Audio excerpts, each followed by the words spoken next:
لوگوں کو ان کی خواہشوں کی چیزیں یعنی عورتیں اور بیٹے اور سونے اور چاندی کے بڑے بڑے ڈھیر اور نشان لگے ہوئے گھوڑے اور مویشی اور کھیتی بڑی زینت دار معلوم ہوتی ہیں، مگر یہ سب دنیا ہی کی زندگی کے سامان ہیں اور اللہ کے پاس بہت اچھا ٹھکانہ ہے۔ اے پیغمبر ان سے کہو کہ بھلا میں تم کو ایسی چیز بتاؤں جو ان چیزوں سے کہیں اچھی ہو؟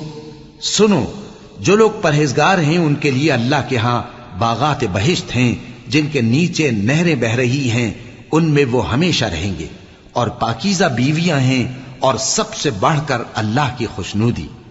اور اللہ اپنے سب بندوں کو دیکھ رہا ہے جو اللہ سے التجا کرتے ہیں کہ اے پروردگار، ہم ایمان لے آئے سو ہم کو ہمارے گناہ معاف فرما اور ہم کو دوزخ کے عذاب سے محفوظ رکھ۔ یہ وہ لوگ ہیں جو مشکلات میں صبر کرتے اور سچ بولتے اور عبادت میں لگے رہتے